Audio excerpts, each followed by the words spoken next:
Dancing Hands, How Teresa Carreño Played the Piano for President Lincoln, by Margarita Engle and Rafael López.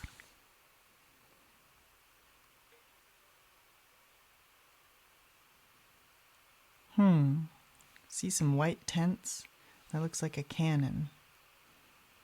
Maybe this is the Civil War time? Dancing Hands. When Teresa was a little girl in Venezuela, Mama sang lullabies while Papa showed Teresita how to let her happy hands dance across all the beautiful dark and light keys of a piano.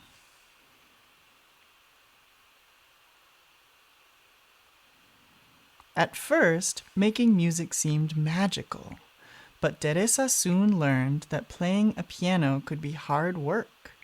Sometimes she had to struggle to make the stubborn music behave as she practiced gentle songs that sounded like colorful birds singing in the dark and light branches of a shade-dappled mango tree, and powerful songs that roared like prowling jaguars beside towering waterfalls in a mysterious green jungle.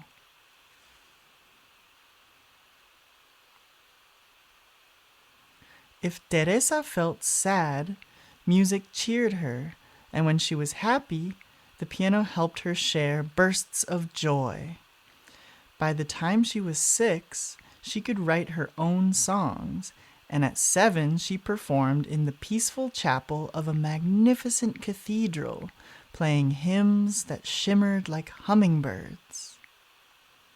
Look at the hummingbird.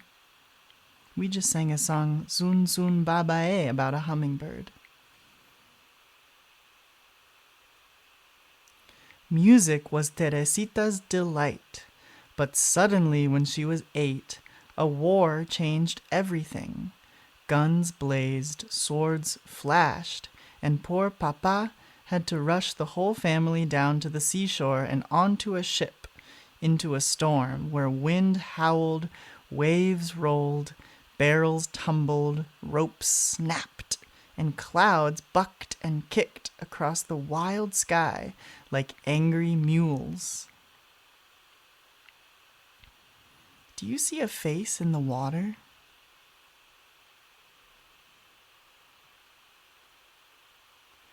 By the time the ship arrived in New York, Teresa felt lost. She was homesick. How could she ever play happy songs again in this unfamiliar country where she did not know a single friend? Few people spoke Spanish, and all around her curious strangers stared and whispered, as if her whole family belonged in a museum of oddities.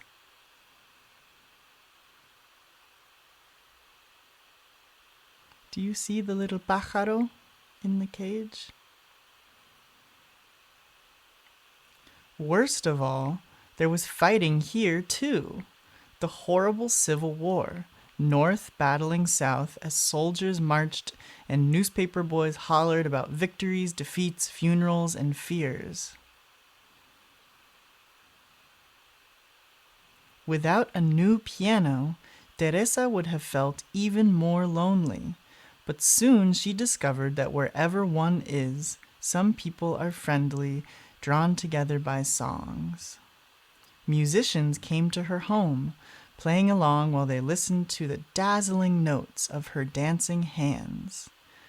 Determined to improve, Teresa practiced graceful waltzes and sonatas, booming symphonies, lively folk songs, her strong hands accepting the challenge of life's many dark and light moods.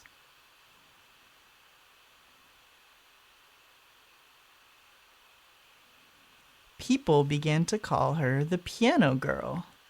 Her picture was in the newspaper and on posters advertising concerts where she performed with great orchestras that invited her to play solos. Teresa triumphed in enormous theaters where children clapped and cheered while their parents stood up and tossed roses.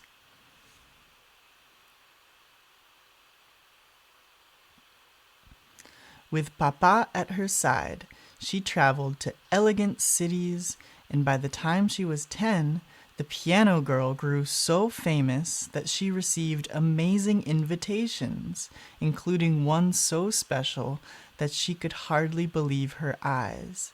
President Abraham Lincoln wanted her to play for his whole family at the White House.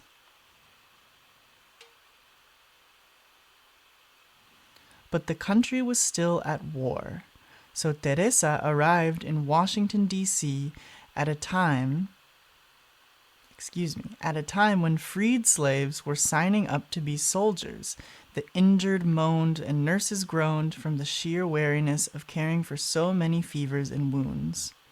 Not long ago, the president's young son had fallen sick and had died. Men argued about battles lost, battles won, speeches made, victory delayed. Teresa began to worry. How could music soothe so much trouble?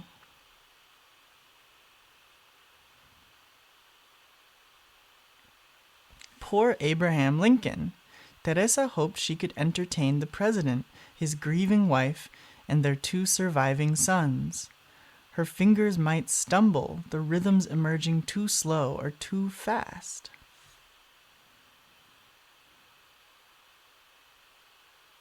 But Teresa was brave, and she believed in trying her best. So she entered the White House silently, clutching Papa's hand fiercely as they stepped into a room so red that it looked like a storm or a sunrise.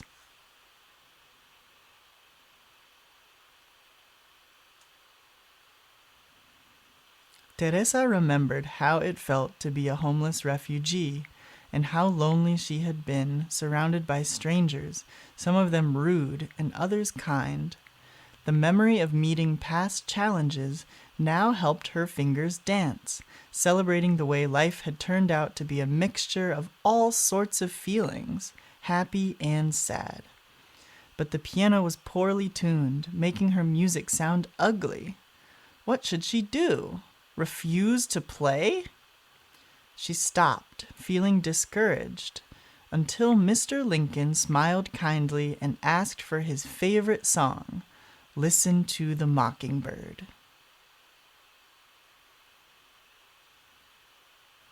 Teresa knew she could play this lively piece even on an imperfect piano, so her fingers leaped across all the glorious dark and light keys, improvising the way mockingbirds do, the melody changing as she went along. Music swirled, twirled, and soared on wings of sound. The president listened quietly to notes that rose, swayed, rippled, and dipped like a bird in a blue sky above a green forest. He closed his eyes, nodded his head, stretched his long fingers, and tapped the tips of his shiny shoes. Do you know what improvised means? She was improvising. That means she was making up new ideas on the spot. When the joyful song ended, Abe Lincoln stood up and clapped, smiling at the piano girl, who smiled too, because she knew that her music had brought comfort to a grieving family, at least for one brief, wonderful evening of dancing hands.